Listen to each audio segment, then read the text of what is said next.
Once again, this is an in-depth critical look at the disappearance of Haruhi Suzumiya. It is not intended for anyone who has not seen the movie in full already. There will be full spoilers. It is also not intended as a work of piracy, and please do not take me down, Funimation. The next portion of the film is going to be establishing repetition. There's going to be a number of callbacks to things that we've already seen in the film as it sets up the themes of repeating time over and over again, like Yuki had to do in Endless 8, and it also sets up the comparisons that we'll see. Kyon lives one more day in his normal world before Yuki decides to turn it upside down. So once again, the things that we've seen before should remain the same in this next day, such as in this first scene here, the sound of the clock, which was what we opened the movie on. Once again, the exact same shot composition with the same beam of light crossing onto Kyon. Once again, that represents the fact that Haruhi is still in the world. Here's something I see a lot of really good directors do, is not take up too much time or effort on the setting. We have two very, very quick shots here. One of the sky overlooking the school, and one of the equipment shed, which tells you right away where the next scene is going to be. It's going to be outside on the school grounds. This quick little shot of the kids kicking the soccer ball back and forth is really kind of weird. It doesn't really fit in anything we've seen so far. It could possibly be interpreted as the fact that Haruhi's now in the movie and she's brought the action and the movement into the scene, but we haven't seen her associated with the soccer game yet. I think the visual payoff for that is the very next cut when we see Taniguchi and Kyon not moving or not doing anything. It kind of goes back to what they're talking about too. They're deciding whether or not to act, and as they're doing that, they're standing still. However, we immediately have visual payoff. Haruhi is shown once again, and Haruhi is then associated with movement, action, doing things. This will continue later on in the scene when we see Kyon actually make up his mind to go to the Christmas party and decide to move in the soccer game. Now, the really cool thing, I want to look at these shots right here. It goes from Haruhi landing on the pad for the high jump to a cut of Haruhi getting off the pad where the camera has pulled back beyond Kyon's shoulder to a shot of Kyon obviously looking at Haruhi. So the impetus of the action and following and acting has moved from Haruhi to Kyon in the plot of the story, where she's requested that they bring all these people to the party and come along and get everything ready.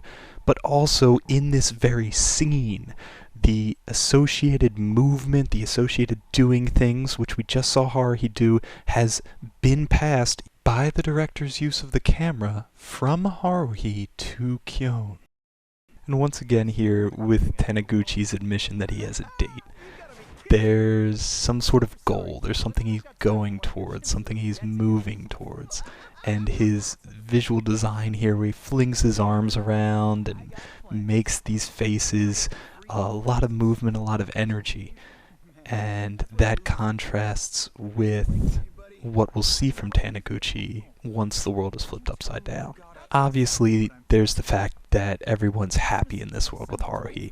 I think that's very surface level, and I think you would be hard-pressed to miss that even your first go-through, but I think it's very important for something that's going to come up later, something that we're going to talk about the audience's expectations and what we want to have happen. Taniguchi caps off his elation with a slide tackle, and that leads into this cute little joke about Kyon's fumbling kind of reluctance to move forward or do things. So, okay, we're 15 minutes into the movie, and I want to take a look at the colors in this shot right here. How they're a little bit different from previously in the film before Haruhi was introduced. They're more bold, you can see the outlines clearly. Kyon really pops. He's got some lines that bring him forward off the background, which doesn't have any hard black lines. And I think that is showing us that Haruhi is still illuminating everything, even though she's not in the scene. Or maybe that it's not that she's illuminating everything, but really only Kyon.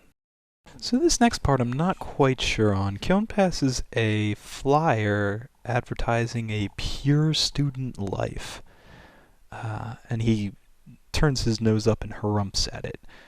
I think the obvious reading here is that he's still not honest with himself enjoying his student life, so he can't consider it pure or clean or honest. If there's something else I'm missing here, I'm not really sure.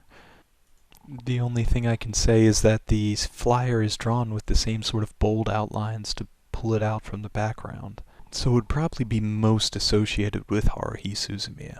I mean, he's still clearly upset over Taniguchi's date, too, and the depiction of the boy and the girl holding hands just rubs salt in his wounds. Haruhi's first line here goes back to the metric we're still talking about with action. Whenever she's involved or flourishing or happy, she's planning more things. For example, at the end of the arc where she plays the guitar on stage and people appreciate her, she takes Kyon's hand and runs off and says, well, we have to plan a band, we have to do all these things. And that's when she's at her best. When we see her after the disappearance, there's going to be a stark contrast to that, where she's not moving or acting, and she's not making any plans or anything like that. So Haruhi has this really good line here about crabs, and why every crab doesn't have a soft shell, because that would be better for her.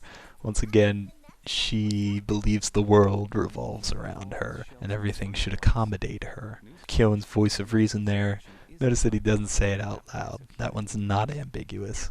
So Koizumi has a line from off screen as we get a very good reaction shot of Kyon sitting down.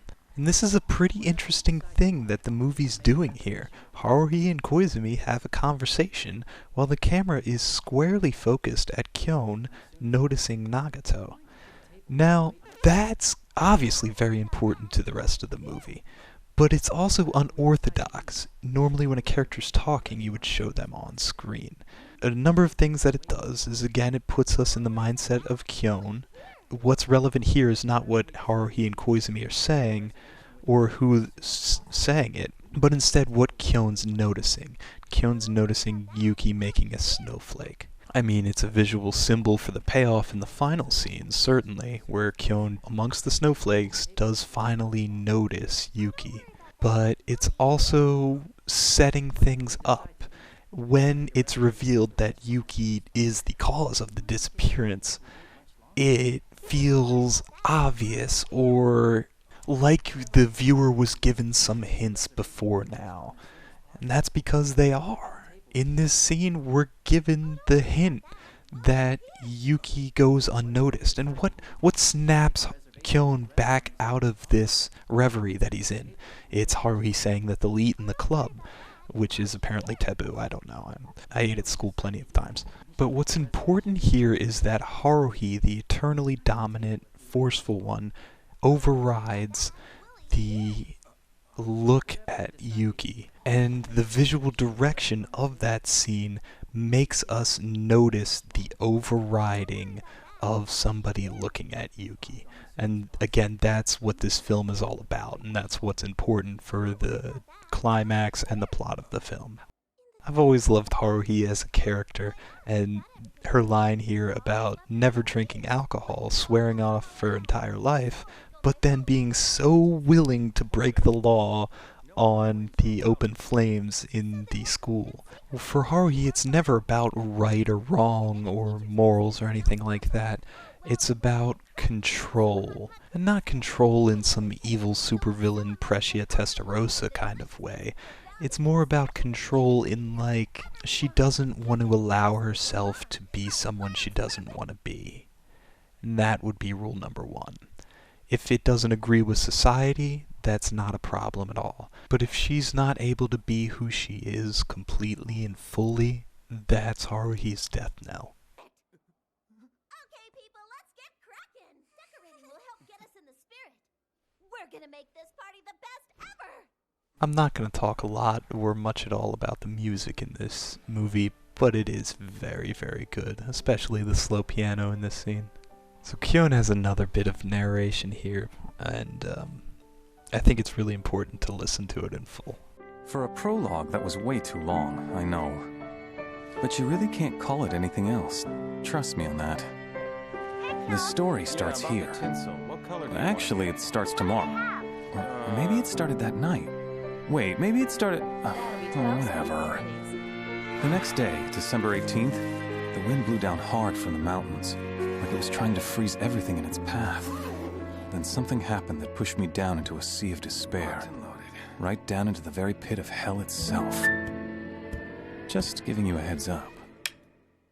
There's nothing funny about what was going to happen to me next. So what do we have? First and foremost, Kyon is not certain of anything. In fact, the whole movie's about him realizing something he already knows. So it makes sense that he would kind of hesitate or get things mixed up. Secondly, we have the bright light once again being associated with Haruhi even through the phone. We have another instance of the reflection. We have Kyon breaking the fourth wall, saying that was too long of a prologue. That just does so much for the tone of the film. It really tells us Kyon is our viewpoint for which we see this story from.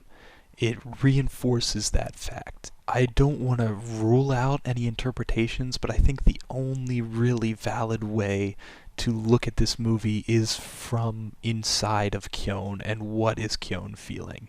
And by doing that, by showing us that this movie is a retelling of what he went through, we gain an emotional attachment to him. We've laughed at him so far, we've kind of been exasperated with him, but now he tells us that it's not going to be funny, that this is very serious from here on out. And if we want to appreciate what goes on in the film, all we'll need to do is try and understand what Kyon was thinking and how he felt. Thankfully, the directing is going to make that very easy on us. The last thing I'll really say about Kyon's monologue here is that he compares the world without Haruhi to hell. He's telling you this before it even happens, but of course he still hasn't realized that yet. That's what the rest of the movie's about.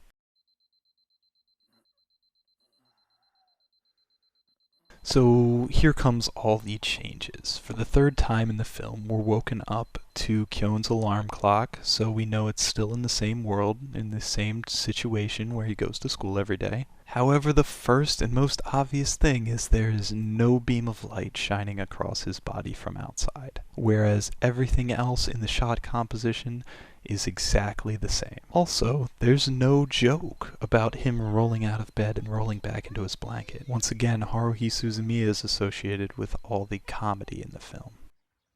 Boy, are these next couple shots slow and gray and boring. I mean, intradiegetically, Kyon would take the same path to school and it wouldn't be exciting all of the time. However, when Haruhi's in that world, we don't see this boring walk to school. I think it's very clear that this first scene is just to show how slow and miserable that things are without Haruhi Suzumiya. A few other things of note here. One, we get this point of view shot straight from Kyon. The characters do not at all pop from the backgrounds any longer. The color palette again has been reduced to mostly muted colors and grays. The directing is boring. There's mostly profile shots of Taniguchi and Kyon talking back and forth. There's shots of traffic, not just cars zipping through the screen like we've seen already, but actually cars stopping at stoplights in traffic. And we have the first bit of the ostensible conflict, which will be the main driving point of the film. Should Kyon return to the world with Haruhi in the club room in it? So obviously, to everyone in this world, Kyon sounds crazy. However, we want to look at this from our point of view as viewers who have just seen what Kyon would consider the normal world. We've seen 15-20 minutes establishing that to be good and happy and something we're comfortable with, something the characters are comfortable with. So when this choice is presented to Kyon, it's really a false dichotomy. There's only one answer. Kyon obviously has to return to his original world. The impetus is for him to do so because we, the viewer, came from that world as well. We recognize that as correct, and we want to see Kyon resolve that. The movie cannot end with Kyon staying in this new world. So after a scene of straight profile shots, we get, again, content that we've never seen before. Kyon changing his shoes before he goes into school. Again, one of the most mundane and boring things possible. Boy, look how dark this shot of the classroom is. Oh my goodness. And one of the first things that Kyon thinks about is Haruhi.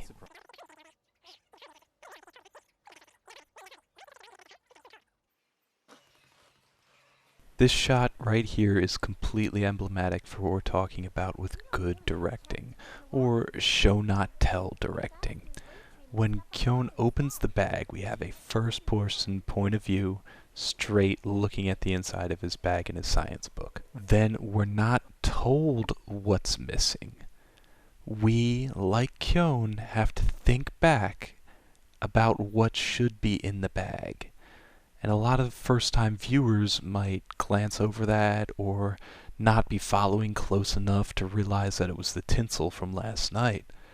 But the fact that the viewer has to work for it, that there's no line here saying, oh, my tinsel's gone. That respect for the viewer is something that's missing from 90% of storytelling anywhere else. Anime, television, literature, wherever. Two things in particular about this shot. First, there is a lot of light here. And we've noted before that there hasn't been that much light.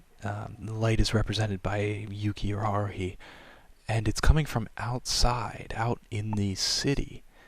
This is a bit unusual until you consider that Haruhi is out there, just a lot farther away. The second thing to point out here is the shot composition with Kyon. There is a literal barrier between him and the person he's looking at off the screen in Kunikita. Why is that important? Well, it's something that the movie is going to do repeatedly later on. It's also a notable contrast with how the shots between Kyon and Haruhi were set up. They were always on the screen together. Their faces fit in the same frame. There was never anything between them physically in the shot. Here, however, and we'll see this a lot, there is something there preventing Kyon from being together with these people, whether it's in the visual design of the shot or in the relationships the characters have. Kyon's cringe in this scene is really good at putting us in his mindset. Kunikita, this is probably gonna sound weird, but I didn't notice that he was that sick until I saw him this morning. What, you're kidding, right? Didn't you see him Monday? He was already in bad shape. And then the big reveal happens, where Kyon remembers being at gym class with Taniguchi. Now there's two very good shots that immediately follow this. The first is back towards his empty bag, once again referencing the tinsel that's missing. and the other is this brief shot where the camera is off tilt. This is a visual design trick that directors use all over the place to signify that the character is unstable and that there's a lot of confusion or discomfort in the scene. Heck, it even has its own Wikipedia page.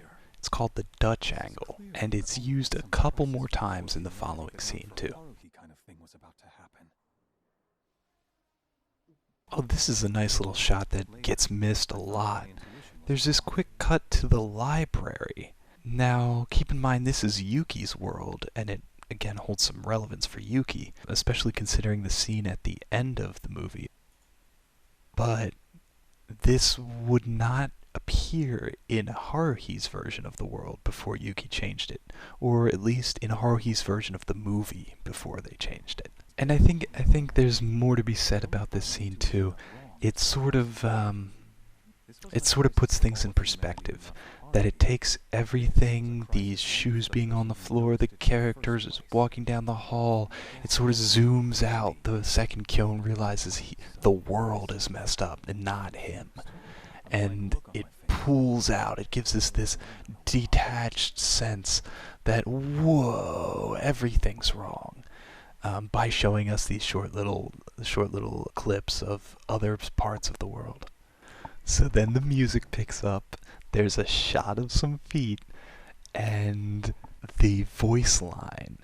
Now, if you've come from just watching the Melancholy of Haruhi Suzumiya in full, you still haven't seen this character for, 10 or so episodes more, and it would be hard even then, even if you had just watched the series, to place that voice with just the voice. So when we hear this "good morning," then we're flipping out in the same way Kyon's flipping out. We're like, whose voice is that? Look how close we are to Kyon and how real this emotion is.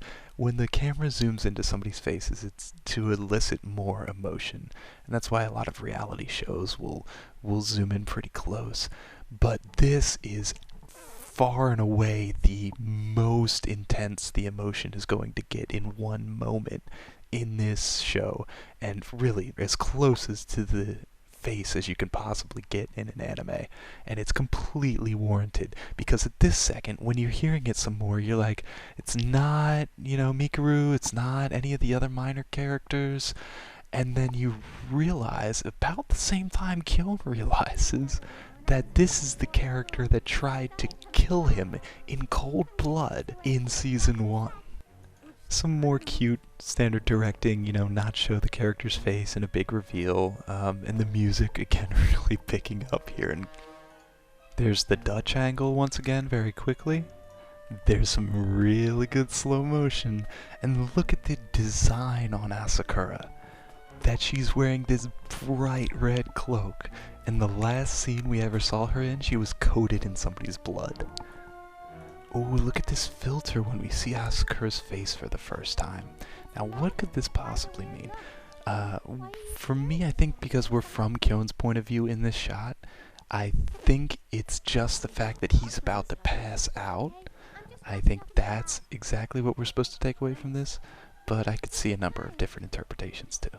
I love the use of the white background in anime, mainly to symbolize that the entire world has faded. It does not matter at this moment. What matters is the face of Asakura and Kyon. And then Kyon's response, that's not what I'm talking about. Like, he gets this bravado, in the face of this horrible, horrible danger that he's not really sure is a horrible danger any longer, but we find out later to still be a terrible, horrible danger.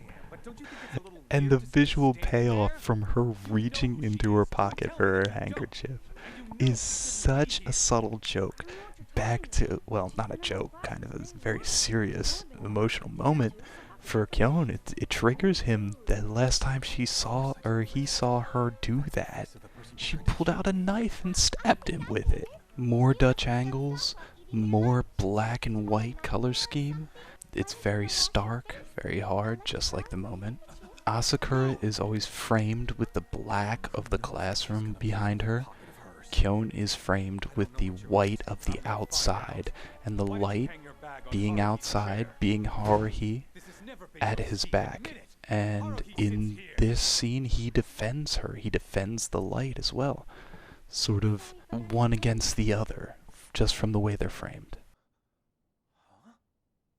Well, do you? Someone named And the Haruhi? next bit is just Kyon's denial. There's not a whole lot to say about it, other than I think they hit the right balance between going too far into melodrama and not far enough to be believable. If a person was removed from their world and everything they knew was turned upside down, I believe that this is the appropriate response someone would give. I especially love the little bang as Kyon grabs the class roster from Kunakita's hand.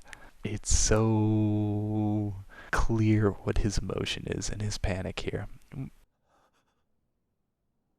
Kunikita, Uh-huh. could you pinch me on the cheek? I really want to wake up now. Seriously? Seriously, hurry! And just a cute little reference back to waking up in the story, and he's still staring at the class roster. Ooh, the violins with the zoom in make this lovely effect that really tells the audience, conveys to us that things have become serious right now. Once again, the Dutch ankles keep coming as Kyon flounders. Haruhi Suzumiya is, right? No, I don't. I've never heard of her. Asakura transferred out of the class, didn't she? What are you talking about? She never transferred. You know Haruhi, right? No, I've never heard of her. That's Haruhi Suzumiya's seat, isn't it? No, it's not. Miss Asakura sits there.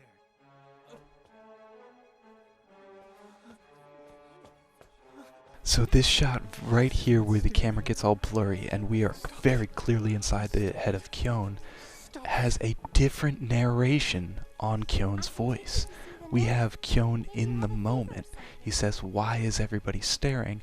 Whereas before this happened, he was narrating it to us simply in sort of a detached version of himself, or a version of his inner monologue. Wasn't the deal supposed to be that the world revolved around her? I really like the mystery aspect of this movie because it takes you on a ride.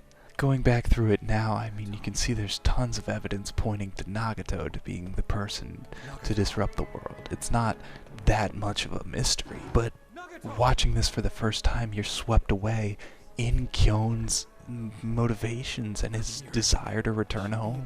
And you just sort of go with it because of all these things that the movie's doing to put you in that way.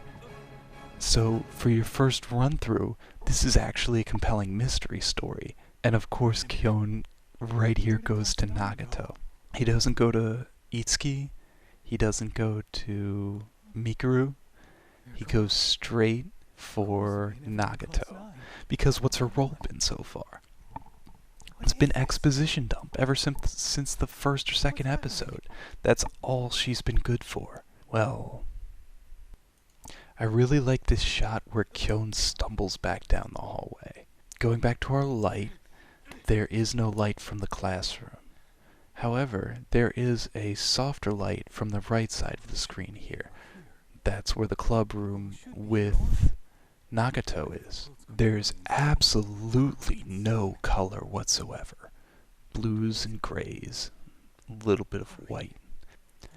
And finally they do this really nice kind of bending of the frame, a little bit of distortion, just enough to tell us that Kyon, if he's remembering this or telling this again, was not thinking clearly when he first experienced it. I'm going to say a lot of good things about this movie, but I think this line from Kyon is probably one of the weakest in the entire film. I don't think there's any reason that we need to have him say that the afternoon lectures went in with one ear and out the other.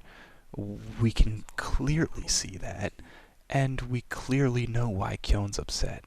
I think if this line was removed entirely, it would be a better film. I suppose it's a bit forgivable as Kyon the narrator talking about his feelings at the time, but I would still rather it not be there. One good thing about this scene, though, is that we're not granted the immediate satisfaction of meeting Mikuru or Yuki. What we have to do is sit through this long scene of him being in class. Why is this scene here? Why couldn't you cut it, you know? It's very clearly for a tonal reason, to slow the film down and show the desperation of Kyon as it builds. This scene is going to do two things. First, it's going to again contrast with the earlier scene of meeting Mikuru in the hallway, how it was happy and gleeful, and then it's also going to deepen the desperation of Kyon, that even this ally that he had relied on so many times before is completely gone. Continuing the visual design we saw from the previous classroom scene, the sky is very white, so things are very black and white.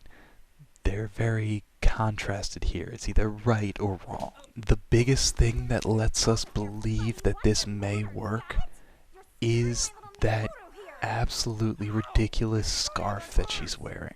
Because that's there, our rational brains say, oh, Kyon, this is obviously a new world, this isn't going to happen.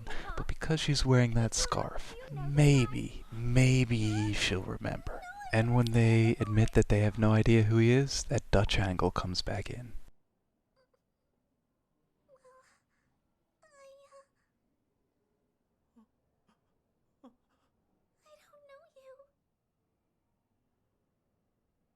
Oh, Kyon comments here in his voice line about the special relationship that he believes they have. And then there's a quick shot once again of the reflections. That floor must be very highly waxed. Not in a million years. Wait, that's it. I think I know how I can prove she's the Miss Asahina I know. Miss Asahina! I know for a fact you've got a tiny star-shaped mole on your breast right about here. You have to let me see. Kyon said there wouldn't be any more jokes, but the timing on this one is too good.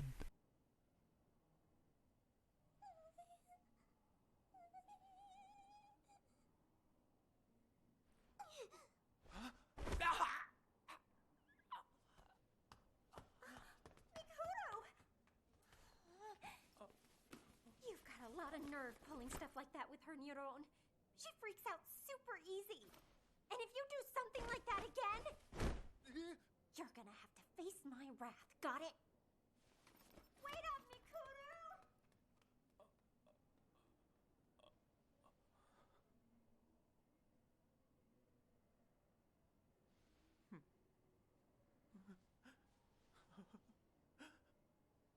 It's over. Ooh, very lovely shot there. The empty hallway, the vanishing lines. Ooh. I think this shot's a really good example of the characters blending into the background. For a lot of the pre-disappearance scenes, it was mostly about the characters, making them pop and putting them front and center. And here the characters have run off screen. They've sort of blended back into the background like Kyon is doing right here. Okay, this scene is more dense with any of that visual symbolism or directing tricks than almost any other in the entire movie. So, first, we have the reference back to opening the club room before the disappearance when the light poured out, when we were expecting Haruhi but we found Nagato instead. This time, we're expecting Nagato, and a softer light pours out onto Kyon's face. We see this Yuki once again marginalized, once again kind of overpowered by the light, but also blending in very easily with the background, which is a visual theme that we've seen established already in the post-disappearance world. Here's the thing, Yuki has some color. She has the light on her side. Her blue on her uniform is a different blue than we saw earlier on the other students in the classroom. And two very quick zoom-ins on Yuki, and look at the composition of these following shots. One, Kyon in the darkness, light to his left on the right side of the screen. Two, Yuki on the left side of the screen, light to her left behind her. Her eyes are not shown. Exact same shot composition. Kyon, right side of the screen, very large distance, more than 2 screens worth between the two characters. Even if it's not shown, it's implied that there's a very big distance between the two characters. But this shot places Yuki a bit closer to Kyon. And the story payoff for that is Yuki knows who Kyon is. Now the next shot moves Kyon a bit closer to Yuki. We also cut a bit early on Yuki's line to see fully Kyon's reaction. Again, Yuki very close to Kyon, but we also have the shadow of Yuki's past reflected in the window behind her. Now, since Kyon's been invited by Yuki, he crosses the distance between them. And Yuki, because of her position in the next shot, recoils from his intimate act. Kyon's now on the other side of the distance, closer to Yuki, but still in his own area. As Kyon talks about the exploits of the past Yuki, we see that Yuki's representation, the mirror, reflected in the window. Note that that doesn't gain him any ground to coming closer to Yuki. And his line is so perfect. That's all I know about you. Am I wrong? And she just looks down. That's the whole point of the movie. The whole point of the franchise. Kyon has to understand Haruhi and appreciate her as a person and someone he can respect for everything that she is. But he's never offered the same type of love and understanding to Yuki. He's never bothered to figure out who she really is. And this line and this scene shows that perfectly. So as Kyon fails in his understanding of Yuki, we break that back and forth. The camera instead switches to this high view, and Kyon here crosses the distance that he did not earn. He did not get the question correct. He does not know Yuki, and yet he crosses the distance out of his pure desperation to embrace her. The next few shots here clearly portray Kyon progressing forward as a violation. It shows you that he is in the wrong. The quick shots, the shaking camera, everything about disturbing her serenity, everything about Kyon's advance is wrong here. But visually, he's only doing what Haruhi consistently did to him in the beginning of the film.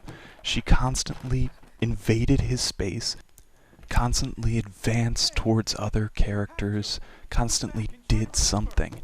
He's playing Haruhi, or he's embodying Haruhi's values and movement in Yuki's world. And that's shown to be, with the tumbling of the books and the shaking camera, a clear assault on Yuki. Once again, the Dutch angle and the reflections in the computer screen. Take a look at these two shots right here. Kyon pushes Yuki into the frame from the right side of the screen. Then it immediately cuts to Kyon on the left side of the screen with Yuki cut out of the screen. And the way the shot is framed puts the cut of the frame between them so they're separated already. And it also puts this locker in the background between them, further separating them. I don't think it's possible to compare these next series of shots to anything other than a sexual assault, especially because of the slow pan up on her legs, the sweat drops, and the flushed face. And that's the moment that Kyon realizes he's gone a little bit too far. Now when Kyon realizes he's not going to have any help here, he resigns himself back into the chair that Yuki was just sitting in. That chair being associated with Yuki means he's resigned for the next part of this movie into living Yuki's world. And when Kyon ponders who's behind all of this, he looks down at Yuki's scarf. If Kyon would understand Yuki better, if he would bother to take the time to get to know her, he'd already know who was behind all of this. It's not like the movie alone doesn't give Kyon and the viewer plenty of clues. And Kyon gets a bit critical in his thinking here. He remembers the computer was never in the literary club room. There's another very good reflection shot of Yuki, and the $1,000,000 question comes up. When Yuki tells Kyon he can't use the computer yet, is she creating or installing the exit route that she'll use later in the film right now because she heard how much Kyon valued his old life with Haruhi? I like to think so, but that does mean that this Yuki is aware on some level of her old life, which isn't too absurd considering what we see from Asakura later in the movie.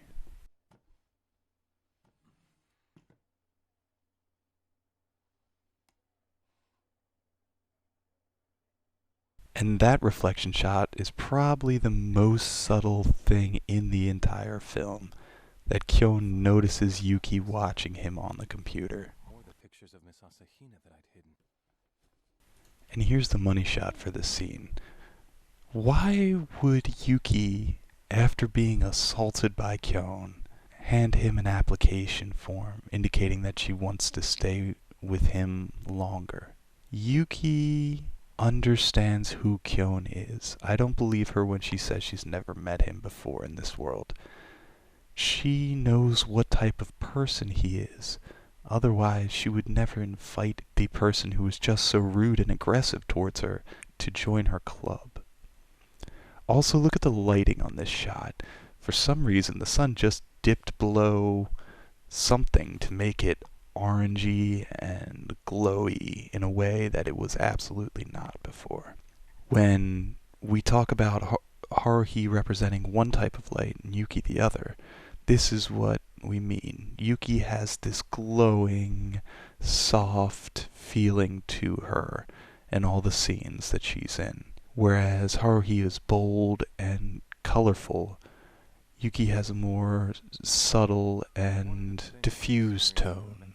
Really cool shot here of the reflection pulling back to show that it's in the street mirror, something we haven't seen before. The final thing to note about this scene is that Kyon is not considering living in the new life. He's already made up his own mind. Even though he's unhappy with it, he's going to continue to search for Haruhi Suzumiya. This film really isn't about Kyon's decision whether or not to stay in the new world. He already knows that he's going to return. The film is really about Kyon realizing both what Haruhi meant to him and what Yuki means to him as a person. This final scene here seems to break a lot of the rules. Kyon's sister is very colorful. The background is very well lit, and the characters pop out very hard. There's a lot of light in this scene. It doesn't really seem to be anything other than Kyon's last gasp, final realization that he's not in his world any longer. It's also funny, which we've established doesn't happen any longer in a world without Haruhi in it, or a movie without Haruhi in it. I don't know if I can justify any of these choices, as they seem to conflict with what we talked about earlier. I can say, though, that livening the tone here so it doesn't get completely downtrodden is a very good idea. We don't want Kyon to be depressed to the point of hopelessness. We want him to be motivated to go forward. Ending on the scene with Nagato would have been very heavy, and we might think it would be appropriate for Kyon to have a more gloomy response than the one he does. The last shot, however, is right in line with everything we've been saying. Kyon looks at himself in the mirror and questions whether he's normal enough for this world. Again, the movie isn't about Haruhi or Yuki, it's about Kyon. It's about how he values those two and how he sees himself. Part 3 coming soon.